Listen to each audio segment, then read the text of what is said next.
Welcome everybody back here at Veil of Sound. And when you are watching this, it's a mere 24 hours before you can listen to the new record by this fine gentleman here and his band.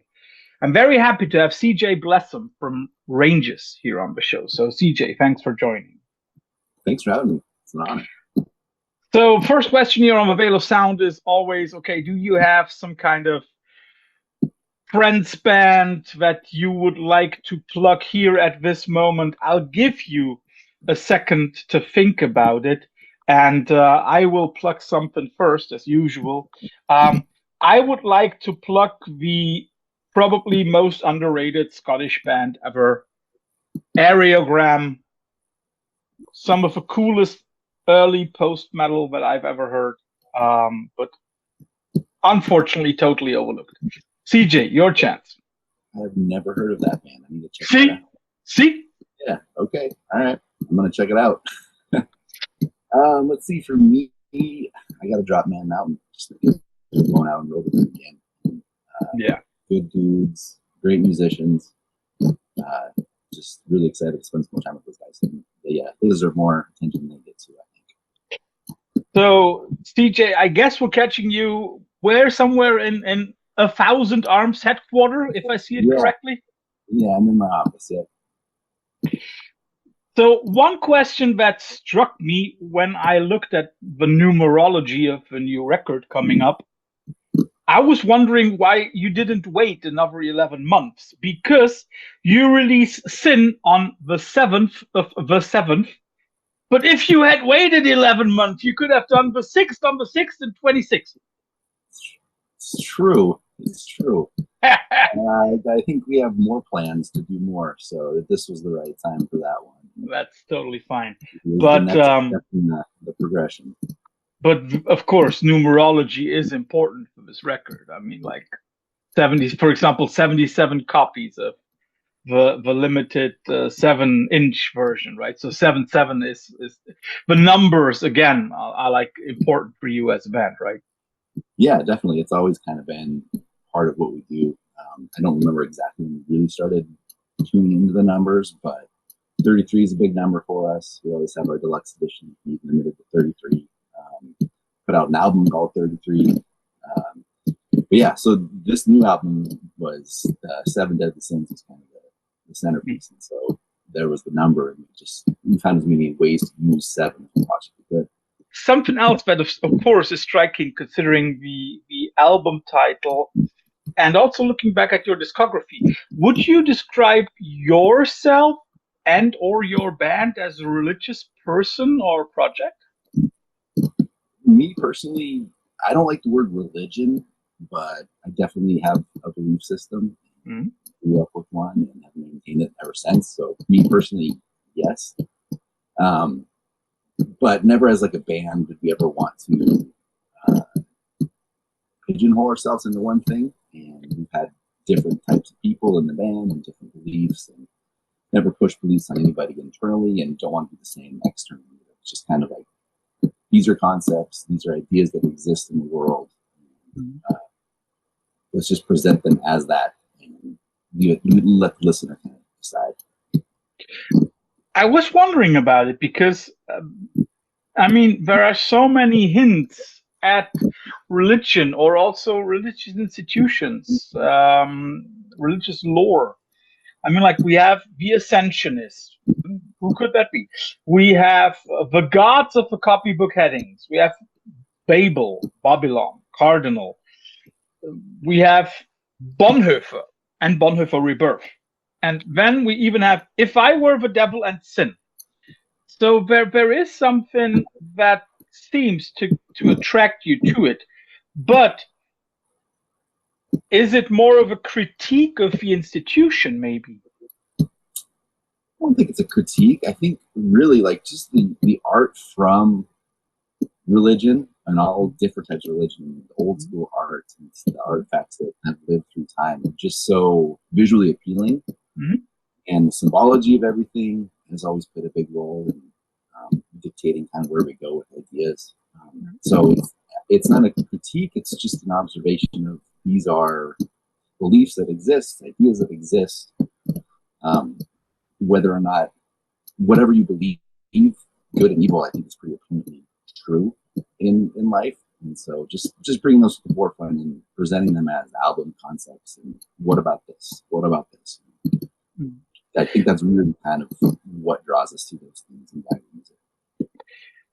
So when we talk about symbology, I mean, like looking at the amount of detail that is given into every Range's release and all the things that come with it, one has to ask, what comes first, the concept or the music?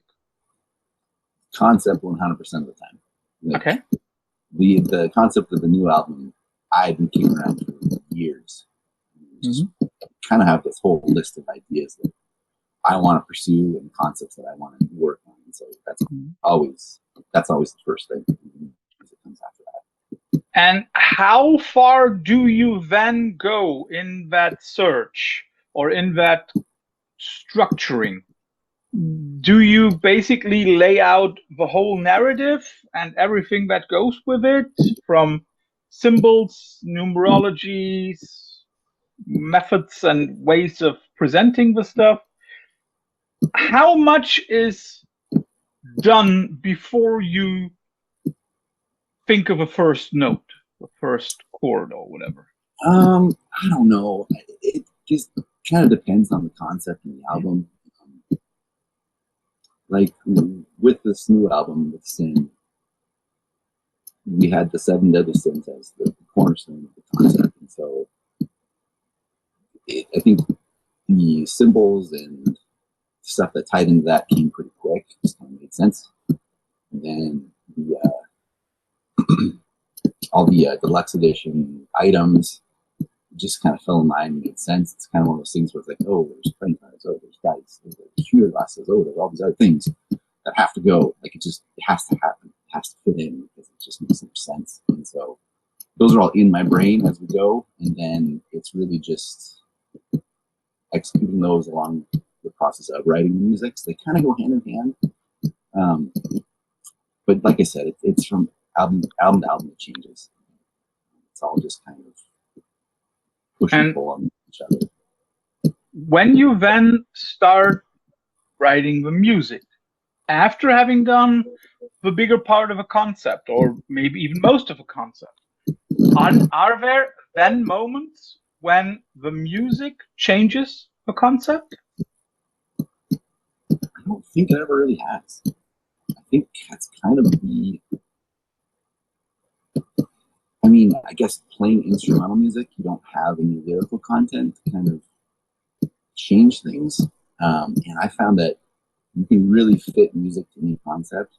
I think that having the concept first kind of puts you in a headspace to where you think about the music differently and hear it differently. Whether or not somebody else does, it's kind of up to them. But we're in the headspace of this is the concept. And so to us, the music just kind of follows that. It's molded kind of by that concept.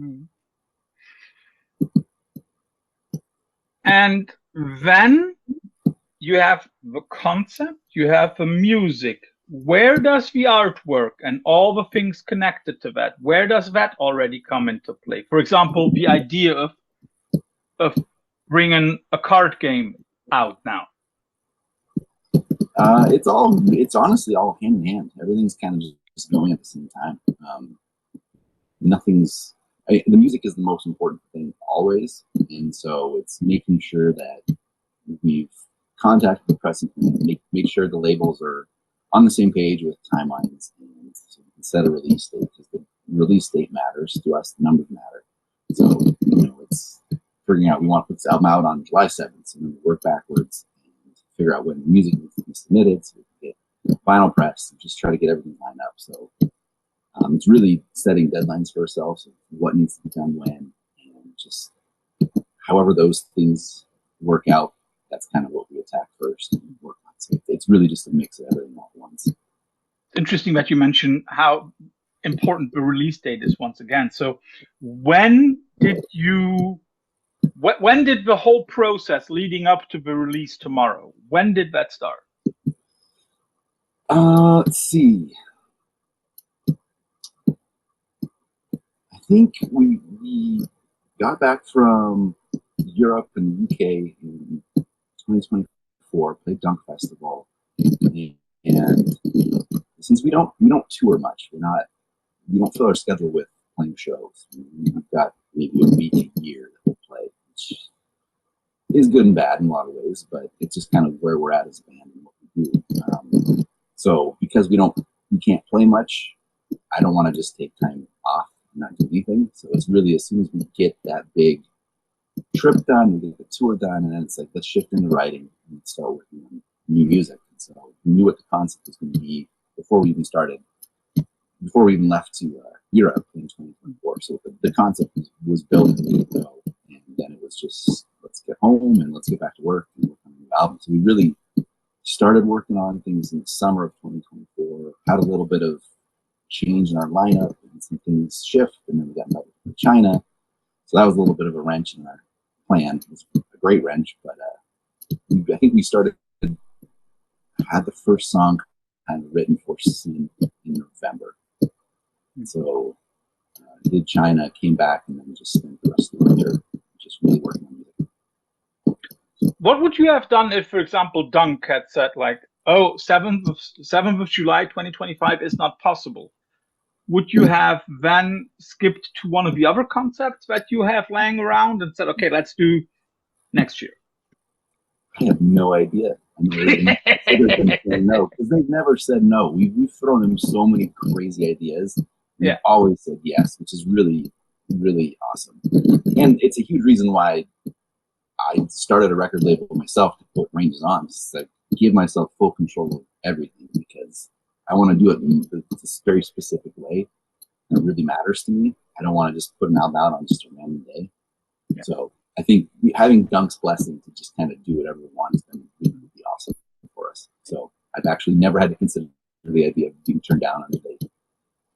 You've already mentioned artist control and doing stuff in a different way. I mean, like looking at the very many different, not only color versions or format versions, but the lots of things that you sometimes put into the recording, not the recording, the release of your records. I mean, like this time it's a card game. You've had lots of other formats and little extra tidbits. Is that something where you always try to come up with something new? Because in my experience, whenever I look at the right range of stuff that you release, it's always some different format, some different combination. Yeah, definitely try and make it unique every time. It's the more we do it, the more challenging it's going to become. We're going to have to really go outside the box for unique items. But yeah, the goal is always to make it a unique experience, different than anything else that you've ever done or anything else you've ever done. That's always what we aim for. So, I mean, like, of course, doing that also probably has some roots in your own music collector and music fanatic nerd, whatever we want to call it, experience. What has been the artwork or release format that you still today think, okay, that's the craziest, freakiest, coolest that I've ever seen? Oh, I'll give you a moment to think about it. Well, it's weird. Yeah, you have one? I'm not really a collector of physical formats. Like, I have a record label, I have an online store, and I work with vinyl and CDs and everything. Like every day, it's always part of what I do. But as far as a personal collection, I don't really collect music. I wouldn't call myself a music fanatic of like listening, collecting. It's just not how I'm wired. Which is kind of a weird thing to say as somebody who is a musician in a band, like, inspired by music. But it's just honestly, like, I don't really have a collection or anything in the physical form that really inspires me. Well, I would have one band that might be the only one to rival the yours on a certain level, and that is The Ocean from Berlin. I still remember when I got this pelagial huge chunk of acryl sets that you had to layer, like the pelagic levels. And I still remember talking to Robin and remember him saying, that was the most stupid shit we ever did, because it's like 1,000 things of that, and you had to rearrange them, and you had to make sure that every sent out record had the same number of pelagics stacked on them. That might be the only band to rival yours. And a great one too. Like, they're definitely, I love that band. Great dudes. Definitely an inspiration, for sure. They definitely paved. And it will be interesting to see where they are now going with with 3 members leaving. Right. Yeah, it will be interesting. So Sin. The first question must be, as the track titles are not just simply like Ira, Invidia, Acedia, or Gluttony, Pride, Lust, is of course, every track is one sin, right? Correct, yeah. Why not just name them Ira or I thought about that, but can't really remember exactly why we decided not to. I think it was maybe too on the nose. And so we also we took the 7 Deadly Sins and then also Dante's Inferno and tried to blend those together a little bit. And so then digging through the correlations between the 2 ideas and just finding other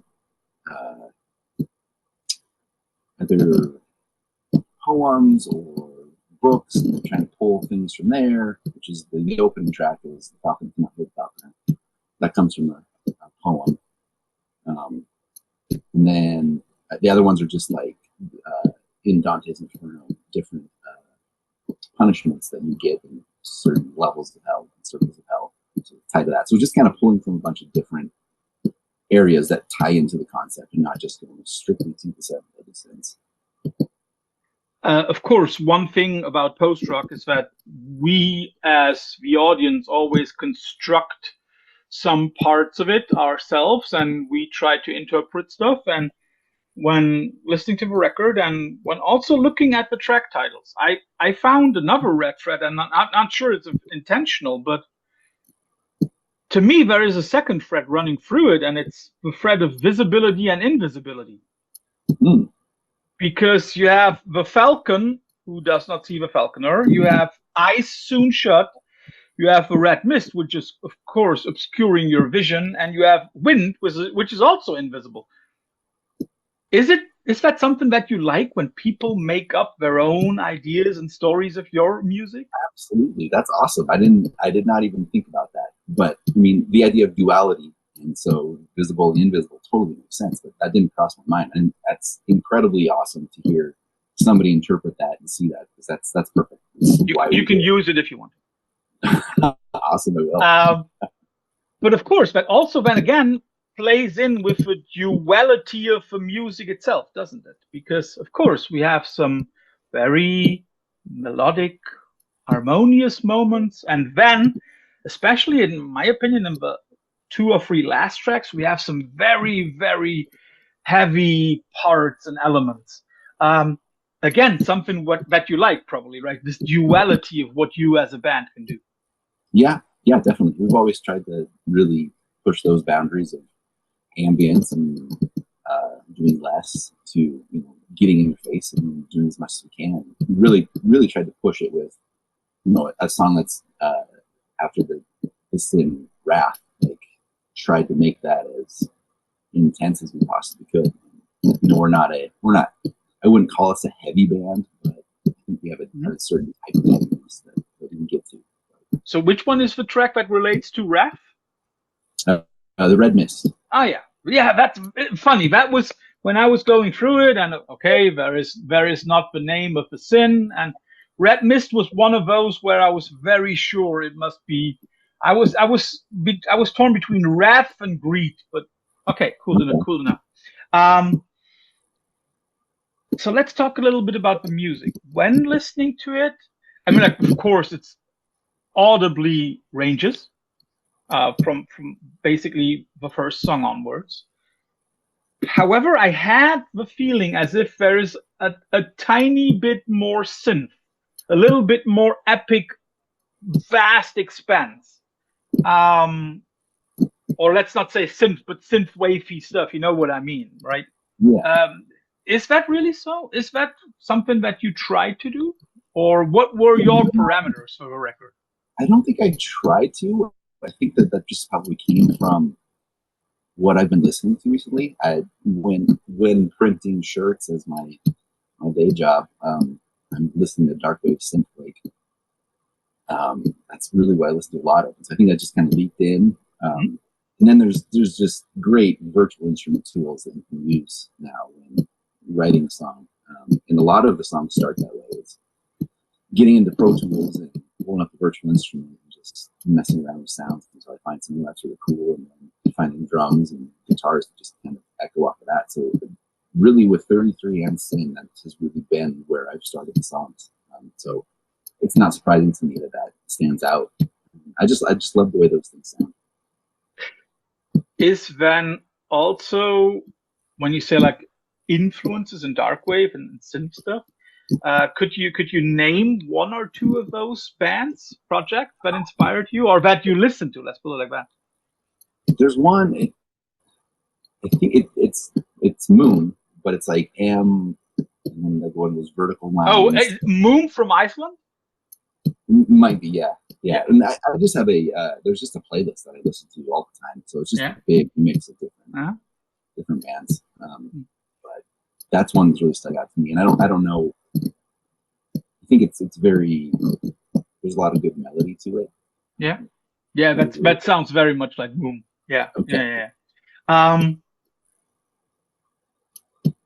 I mean, like you are now, I don't know on how many release of ranges, how many full length, but still you keep going as an instrumental band.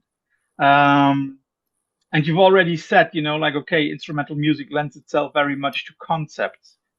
But has it ever occurred to you that, one day you might, I don't want to say have to, but you might incorporate vocals?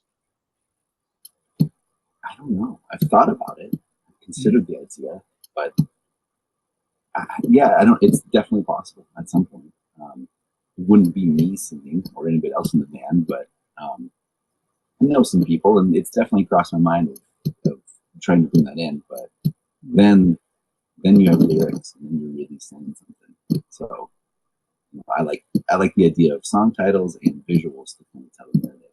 So when you add in lyrics, it's a whole other realm of storytelling in a way. Would you say that sometimes, if not done correctly, that then vocals can limit a post-rock band? No. From the point of view of mixing a record, because vocals, if vocals shall have a meaning and shall be important, then they must be audible. If they're audible, you have to put them at a certain spot in the mix, right? Right. Yeah. No, that's a good thing to think about. I mean, there's bands like PG Lost that do the vocals really well, make it sound like an instrument. Yeah. So, yeah, no, that's an interesting thought. That's something to think about. Something that I always thought about was the question of, or that I always ask myself, is how much influence does the location of a band play for the band itself? Not just for the people, but also for the band and its sound. Would you say that you as Rangers are in a way influenced or programmed through your location in Montana? I think so, and I'm born and raised in Montana, so I've just always been here. It's just been part of who I am. So it's definitely influenced me personally that way. But then for like Mark, our drummer, who grew up in Brooklyn, New York, moved out here 10 years ago or a little more. We'll never stop talking about how the mountains and the just the space here has influenced him and changed him as a person. And I've seen him like change into this totally different person because of the area and the difference between Bozeman and Brooklyn. It's pretty immense. Yeah. So I think that our surroundings do definitely influence us. And I don't think it's a conscious influence. I think it just is part of who we are. There's just something about this place that I don't know, it makes a lot of sense to do what we do here. Yeah, I mean, like, in a way, it's even reflected in your band name, right? So, yeah. Ranges, wide open space. Definitely. However, there is something that I always loved about Ranges, and that I also love about the new record. You are not one of those post-rock bands who comes up with, okay, let's do a 20-minute song. Is that intentional, not to go over, let's say, a 9-10 minute mark? Well, for Sin, we knew we were going to do 7 7-inches and put each song on a 7. Okay. Okay. So that parameter existed of like, how much music can we fit on a 7-inch? It's just under 7 minutes. So definitely to keep music quick and get to the point and through it. But it's 7 minutes on each side, right? Yeah. So what, I mean, like, of course I have to ask, what will be on the B side of all of those 7 inches? That's a great question. I know. Get a deluxe edition, you can figure it out. Oh, come on. I mean, like, by the time this comes out, the 77 copies are already sold. Come on, right? So you can give us a little hint. An etching? There is something on the B side. It is musical, and it's also kind of a throwback to 10 years ago when we released If I Were the Devil. So there is a connection between those two, because I saw and I was like, wait, 10 years ago they did this record, and you little devil. I'm glad you figured that out. That's great. Yeah, no, I don't know how.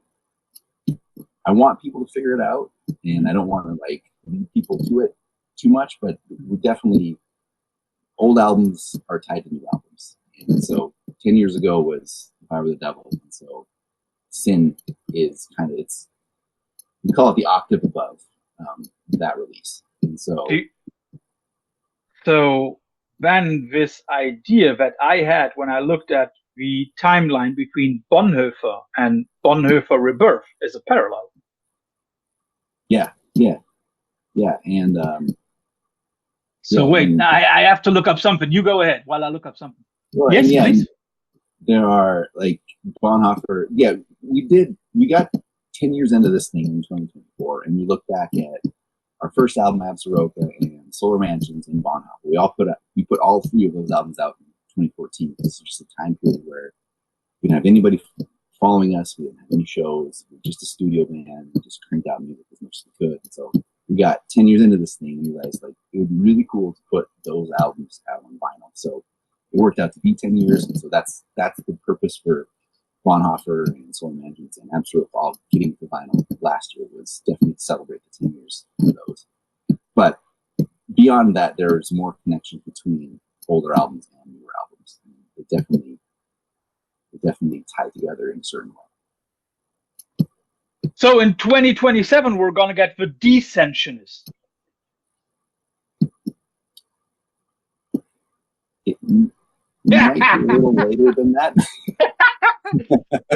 But it's interesting. Something that I owe to Dunk Records, that when I was looking at the Live at Dunk Fest 2018 cover again yesterday, it has the all-seeing eye on the top of the cover.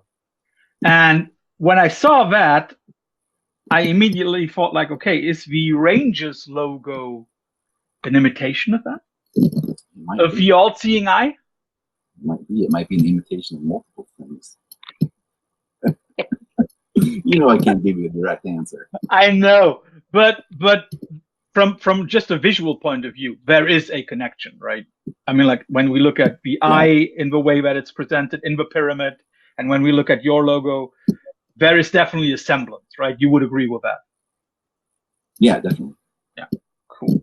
And then of course, I have to ask because I mean, we're talking about the deadly sins. How often did you watch the movie Seven? I actually did watch it once in the last. I thought you would now say 7 times. Oh, dang it. That would have been a great answer. But no, I watched that a long time ago, and then I came back to it because I knew it existed. It's a great movie. It is, and I figure that by now you have been asked questions like that a lot recently, haven't you? Yeah, what's About in the box? What? What's in the box? No. Yeah, what's in the box? That's easy. It's the head. That is the easy thing. No, but I was thinking like you probably have been asked, like the reference to the movie, you have been asked that more frequently in the last couple of weeks and months, haven't you? A little bit, yeah. Yeah. I mean, there was a moment where we thought, should we call the album Seven? No, probably not. It's way too close to the movie. So. Yeah, it also doesn't work because it must be 7/7, 7th of July tomorrow. Yes.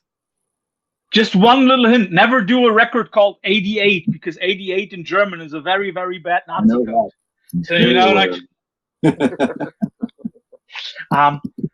but it's very, very interesting. I know that you already have new concepts, new ideas.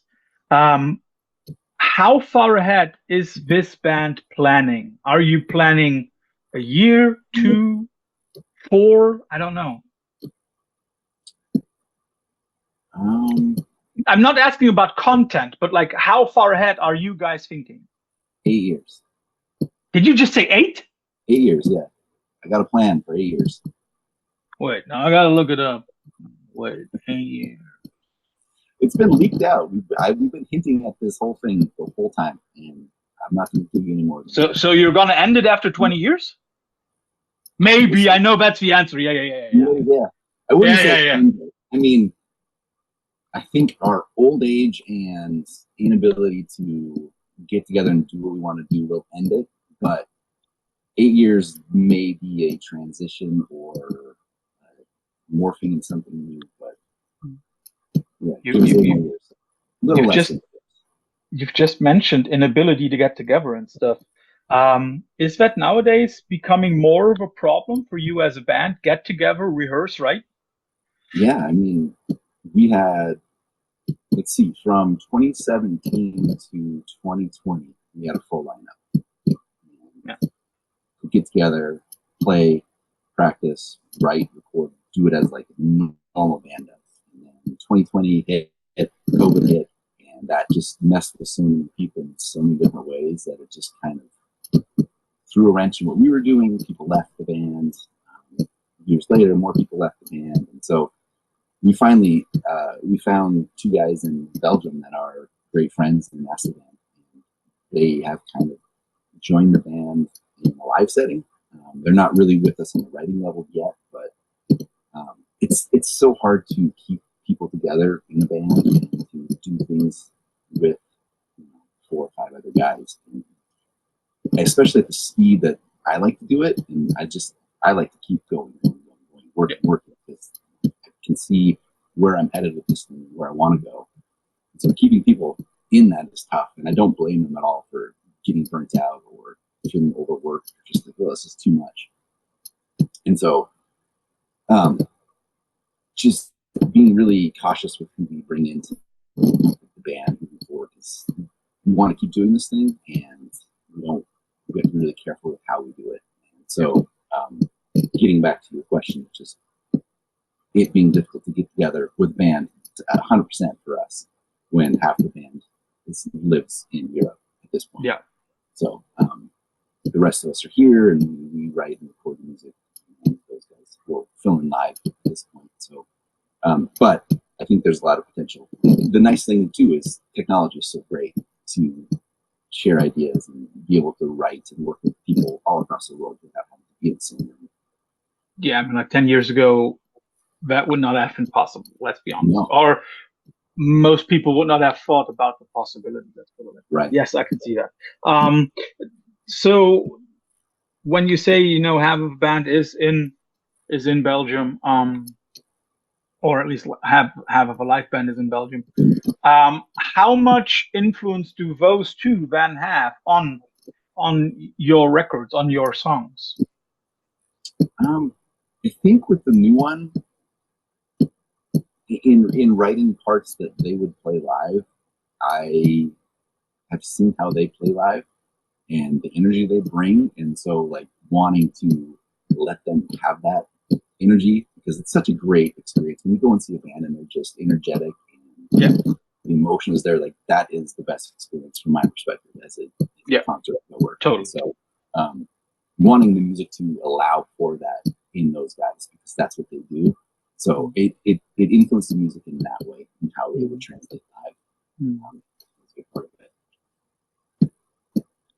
So you're now, in a few days after this, you're embarking on another 7-day tour of the U.S., ending at Post Festival in Indianapolis, if I remember correctly.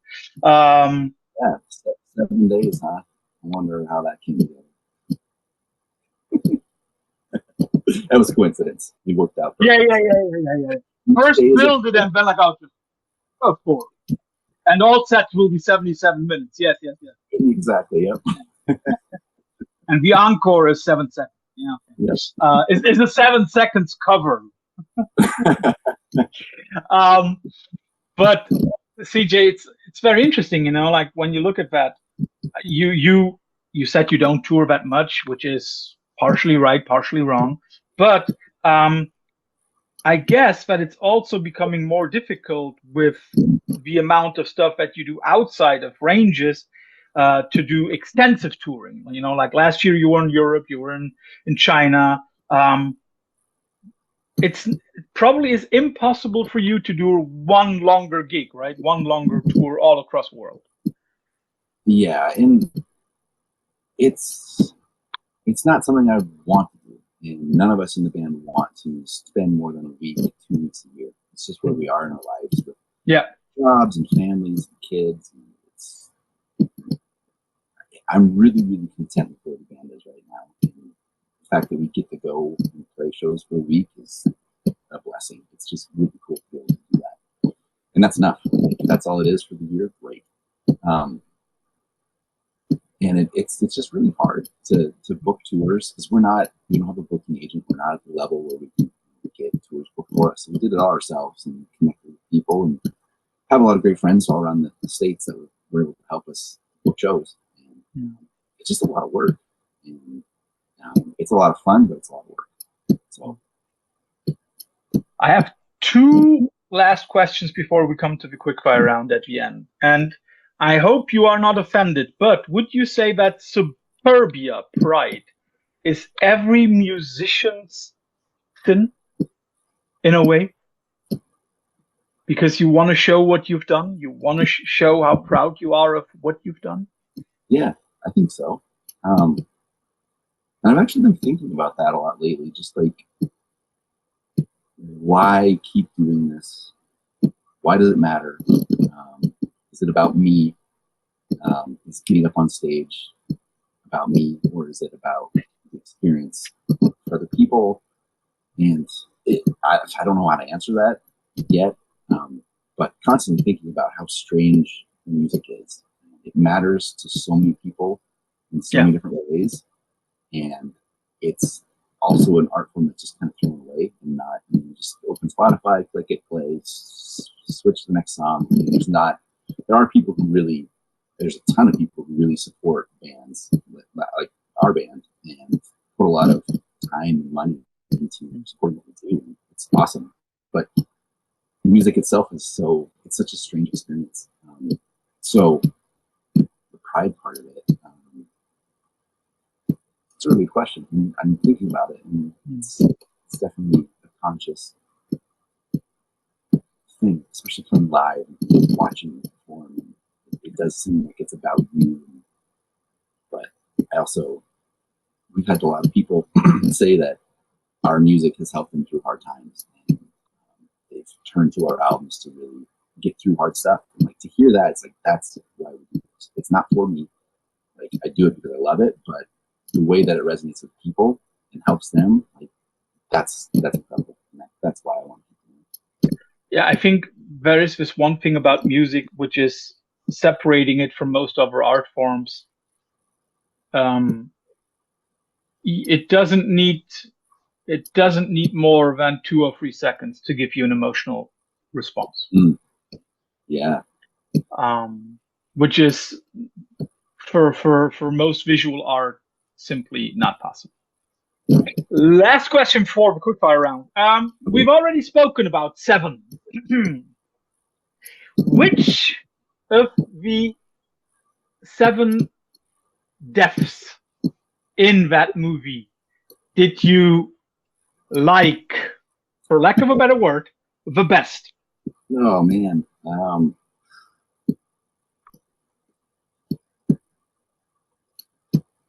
I don't know if I could like or just for lack of a better word, which one struck you the most? I think is it the sloth one or the sloth one who is still living, right? Yeah. The sloth one is the one with all those perfume trees hanging on the ceiling and all. Yes. So that was I really like that one. Yeah, it's very crazy. It's very, very crazy. So, CJ, first of all, thanks for the insight into the new record. And still, you have to go through the quickfire round. You'll get 2 different alternatives. You have to choose one of them. And I will start with the movie. Whose performance did impress you more, Morgan Freeman or Brad Pitt? I don't give you Kevin Spacey because I think he outshines both of them, but he's just persona non grata. Brad Pitt always. I'm a huge fan of that. Turning to music, I thought about giving you several post-rock / metal related couples. I'll give you Mogwai first. I'll give you 2 of their records. Mr. Beast versus Hardcore Will Never Die, But You Will. Which one would you rather listen to right now? You put me in a tough spot here. I will. It will not get any easier. Actually, don't think I've really listened to either album or really listened to Mogwai. I put it on and it doesn't really do it for me. Okay, no problem. No problem. If I had to choose between the albums, then it would always be Hardcore Will Never Die. When it comes to the hits, then it's always Mr. Beast. Okay. Caspian, friends of yours, Waking Season or The Four Trees?